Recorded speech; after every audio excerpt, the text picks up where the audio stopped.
जय हिंद साथियों। मैं दीप सिंह, फाउंडर मेंबर और नेशनल काउंसिल मेंबर आम आदमी पार्टी जम्मू से। तो आज साथियों 19 जुलाई है, सन 2020 का दिन है। तो आज यूँ तो हमारे भारत में ऐसी हालत बना दी गई है कि आए दिन इश्यूज़ की भरमार है। इतने इश्यूज़ बना दिए गए हैं, नाअहल नकारा किस्म के हुक्मरानों ने इतनी तबाही मचा दी है कि हर तबका परेशानी में मुब्तला होकर रह गया है।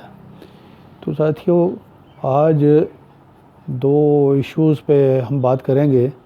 अभी 2-3 दिन पहले आपने भी देखा होगा, कुछ ऑटो रिक्शा ड्राइवर किसी मीडिया पर्सन को ये कहते हुए चिल्ला रहे थे, अपना गुस्सा दिखा रहे थे, दुख दिखा रहे थे कि हमें जहर की पूड़ी दे दो, हम जहर खा के मर जाएं। तो उनका ये कहना था कि ट्रैफिक पुलिस खामखा में उनको तंग कर रही है, उनको लूटने का काम करती है।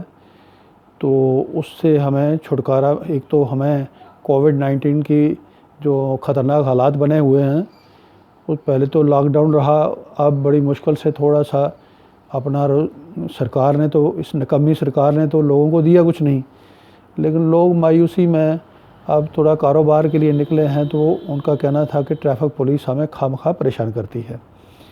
इसी तरह एक इशू और भी आपने नोटिस किया होगा सोशल मीडिया में। अब जो सरकारी बिकाऊ मीडिया है वो तो लोगों की बात करेगा नहीं। उसने तो इन चोरों की सरकारों की जो पुश्तपनाही करनी है, उनके कसीदे पढ़ने हैं, इसके अलावा लोगों के लिए उनके पास कोई जगह नहीं है। तो सोशल मीडिया एक ऑप्शन है। तो वहाँ से पता चलता है कि आपने देखा होगा बहुत से लोग बड़ी चीखो पुकार में हैं कि उनको हज़ारों रुपए के बिजली के बिल दे दिए गए हैं।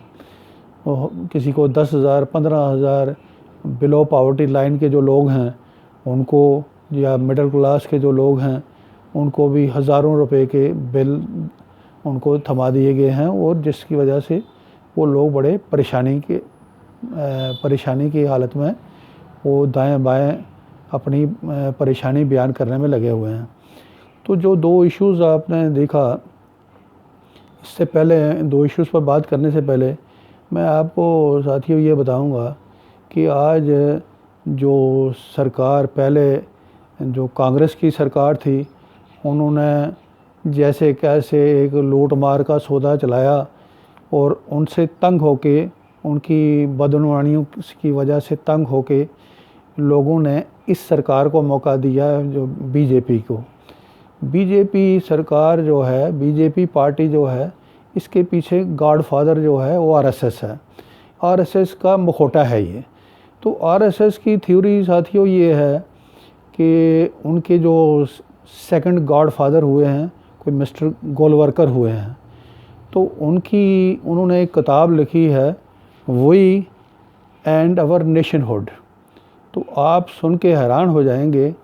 तो वो अपनी उस किताब में लिखते हैं कि अगर सत्ता में परमानेंटली रहना है, पूरे तौर पे सत्ता पे काबू रखना है, तो 95% जो आबादी है लोगों की, उनको गरीब रखो, उनको मायूसी में रखो, गरीबी में रखो। अब ये जो बीजेपी है, ये उस गॉडफादर की थ्योरी को लेकर काम कर रही है, और इसका नमूना आप देख चुके हैं।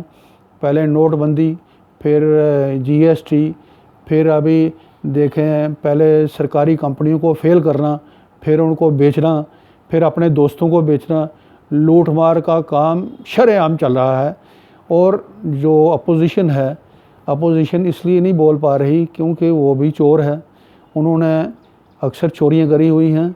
ये लोग उनको एजेंसियों का डर दिखा के, सीबीआई का, ईडी का, इनकम टैक्स का दिखा के उनके मुंह बंद करवा देते हैं। तो बड़े थोड़े से लोग हैं जो आज अपनी साफ दामन लेके इनसे आंख मिला के बात कर सकते हैं। तो साथियों, इनकी इसी गोलवरकर की पॉलिसी पर काम करते हुए इन्होंने आज पूरे देश का जनाजा निकाल के रख दिया, अंदर भी और बाहर भी। आप चाइना के बारे में भी आप रोज़ सुनते हैं, वहाँ भी फॉरेन अफेयर्स में भी ये बुरी तरह पिट चुके हैं। ये अंदर नफ़रत बेचने का काम करते रहे और इनके पास तो कोई कंस्ट्रक्टिव एजेंडा नाम की कोई चीज़ नहीं है। आज जो देखें, हमारे 60 करोड़ लोग जो हैं भारत के, वो सुबह दिन को काम करते हैं, कमाते हैं, शाम को खाते हैं। 50 करोड़ की नौकरियां ख़त्म होने जा रही हैं। तो ये हालत कहाँ जा रही है? ये आ जा के ऐसे नहीं दिखता कि गोलवारकर की थ्योरी को पूरा इम्प्लीमेंट करके ये देश को कंगाली की तरफ ले जा के, तो मज़हब की अफ़ीम बेच के, मज़हब के नाम पर एक्सप्लॉइट करके, हिंदुज़म के नाम पर एक्सप्लॉइट करके ये वोट लेके सत्ता में काबिज़ रहना चाहते हैं। एक तो ये बात आपको समझनी होगी, जो बाशऊर लोग हैं, पढ़े लिखे लोग हैं, उनको ये बातें लोगों को समझानी पड़ेंगी, नहीं तो ये गुमराह होते रहेंगे और इसी तरह मरते रहेंगे। अब साथियों, जो ऑटो रिक्शास की बात है, ऑटो रिक्शा भी एक गरीब तबका है। गरीब तबके की मसले क्या हैं, उस पर कोई सोचने के लिए तैयार नहीं है। जब कोई सोचेगा तो उसका हल उसको दिखाई देगा। जब कोई सोचेगा, सोचना चाहता ही नहीं है। जो ऊपर के हमारे ब्यूरोक्रेट्स हैं, जो हमारे रूलर हैं, उनको नीचे गरीब आदमी उनके नज़र में कीड़े मकोड़े हैं। अब देखिए, आज एक अफसर है, वो पैसे दे के, रिश्वत दे के अपनी पोस्टिंग करवाता है। क्यों करवाता है? तनख्वाह तो उसको मिल रही है। फिर वो पैसे दे के पोस्टिंग इसलिए कराता है कि वहाँ लूट मार कर सके, उससे तनख्वाह से उसका गुजारा नहीं चल रहा।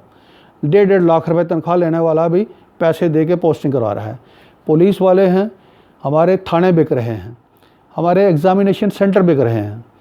पाकिस्तान में तो सुना था, पाकिस्तान में ऐसा हो रहा है, लेकिन हमारे भारत में, हमारे जम्मू कश्मीर में ये काम हो रहा है। अब थानों की बोली लगती है, एग्ज़ामिनेशन सेंटर बिकते हैं। इससे घटिया काम क्या हो सकता है? तो ये सारी चीज़ें किस लिए हो रही हैं? एक पटवारी 10-10 लाख रुपया दे के किसी जगह पोस्टिंग करवाता है। क्यों करवाता है? तनख्वाह उसकी 80,000 है कि वहाँ पैसे रिश्वत दे के वहाँ पोस्टिंग कराएगा, वहाँ लूट मार करके अपना घर बढ़ाएगा। अब ये जो ऑटो रिक्शा वाले लोग हैं, इनके पास क्या ऑप्शन है, ये सोचने वाली बात है। ये तो बेचारे बाहर निकलते हैं, पेट्रोल दिन ब दिन जंप कर रहा है, महंगा हो रहा है। इनके भी घर गृहस्थी है, इनके भी बच्चे हैं, इन बच्चों को भी स्कूल भी भेजना है, घर में कोई बीमार हो जाता है उसको भी दिखाना है। इनकी ज़रूरतें, इनकी परेशानियां कोई नज़दीक से समझे तो इसका हल निकाले ना। अब साथियों, हमारी नज़र में हम ये चाहते हैं कि ये सरकार, अंधी बहरी सरकार चलाने वाले जो लोग हैं, ट्रांसपोर्ट डिपार्टमेंट है, ये एक पॉलिसी बनाए। ये ऑटो रिक्शास के जो रिप्रेजेंटेटिव हैं, इनके डिफरेंट स्टैंड्स के, उनके लोगों को अपने साथ बिठा के ये लोग कोई तय करें। मीटर जो है, मीटर पे काम हो तो अच्छा है, लेकिन आए दिन 10 दिन के बाद, 5 दिन के बाद पेट्रोल जंप करता है, तो वहाँ मीटर की सेटिंग कैसे होगी? इसका बेस्ट वे ये है, आज की दुनिया में ये लोग हर ऑटो स्टैंड पे एक मिनिमम जो चार्जेस, उसका भी फ्लैट रेट फिक्स कर दें। हर जगह ऑटो स्टैंड पर ये हो, फ़लाँ ऑटो स्टैंड से इस डिस्टेंस के इतने पैसे, इस डिस्टेंस के इतने पैसे, इस डिस्टेंस के इतने पैसे। हर ऑटो स्टैंड पे बोर्ड भी लगा हो। और आजकल इलेक्ट्रॉनिक्स का युग है, एक ऐप्स बना के वो लोगों के कंप्यूटर पर भी फिक्स की जा सकती है।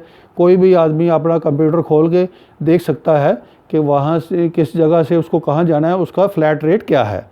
इसी तरह ये लोग अपनी मुसीबत के मारे रात भर भी ऑटो चलाते हैं, जो 9 बजे, रात 9 बजे से लेकर सुबह 7 बजे तक, उसके रेट्स जो हैं वो थोड़े से ज़्यादा इनको दिए जाएँ, फ़िक्स किए जाएँ, थोड़ा सा बढ़ा के फ़िक्स किए जाएँ, क्योंकि जो रात को जागता है, रात को काम करता है, उसको थोड़ा सा ज़्यादा देना भी ज़रूरी है। इसी के साथ साथ इनकी सोशल सिक्योरिटी भी सरकार को निश्चित करनी चाहिए। इनके बच्चों के जो स्कूल की फ़ीस है, उसमें कोई सब्सिडी सरकार दे दे। इनके जो हेल्थ कार्ड बनाए जाएँ, उनके ऊपर कोई रियायत मिले, इनको दवाई ख़रीदने में रियायत मिल जाए, तो इनको राहत दें। फिर इनको एक फ़्लैट रेट फ़िक्स करके, तो ये भी आराम से रहें, लोग भी इससे सुखी हो जाएं, लोगों के झगड़े भी नहीं होंगे, और पुलिस की लूट मार है, ट्रैफिक पुलिस की, वो भी बंद हो सकती है। ये हमारा सुझाव है इस पे बाकी विचार करके हो सकता है इससे अच्छे सुझाव भी आ सकते हैं, और सरकार अगर ईमानदार है इस पर काम करे। इसी तरह साथियों दूसरा बिजली का मामला है। बिजली की हमारे जम्मू कश्मीर में मैक्सिमम जनरेशन होती है, हाइडल प्रोजेक्ट्स हैं। 8,000 करोड़ की बिजली यहाँ से बाहर जा रही है भारत को। यहाँ अपने जम्मू कश्मीर में आज पिछले 30 साल से हम तमाशा देख रहे हैं, जो पावर मिनिस्टर बने, पीडीडी मिनिस्टर बने, वो अक्सर जम्मू के बने, चाहे वो एनसी के थे, चाहे वो कांग्रेस के थे, चाहे वो बीजेपी के थे। उन मिनिस्टरों की आज हालत देखें, वो कहाँ से कहाँ पहुँच गए हैं। उन्होंने हज़ारों करोड़ की लूट करके अपना घर तो बना लिया। उनके जो पीडीडी के अफसर थे, अफसरों ने अपने घर बना लिए, खूब लूटमार हुई। बिजली की तारों के नाम पर, बिजली के मीटरों के नाम पर, बिजली के इक्विपमेंट्स के नाम पर। आज गिलाडनी एक रिसीविंग सेंटर है, उसको 10 साल पहले उसको अपडेट करने की ज़रूरत थी, आज तक किसी ने नहीं किया। बाहर जाके देखें, मीटरिंग कहीं हुई नहीं। लोगों को अवेयरनेस दी जाती, अगर ये ईमानदार होते, ये हर जगह मीटरिंग करते, हर जगह सप्लाई इंश्योर करते और लोगों को अवेयरनेस देते कि भाई देखो ये मीटर हमारे लगे हैं, इसमें आप यूज़ करें, अच्छे तरीके से कम यूज़ करें, कम से कम यूज़ करें और कम से कम बिल आपका आएगा। उसमें जैसे हमारी दिल्ली की केजरीवाल सरकार है, वो बिजली खरीद के, दिल्ली सरकार बिजली खरीदती है कंपनियों से, तो वो 200 यूनिट जो है, 200 यूनिट का जो बिल है, ज़ीरो बिल आता है। और यहाँ हमारी इतनी जनरेशन हो रही है पावर की, यहाँ 200 अगर नहीं दे सकते, कम से कम 100 यूनिट तो सबको एग्जम्प्ट कर देनी चाहिए।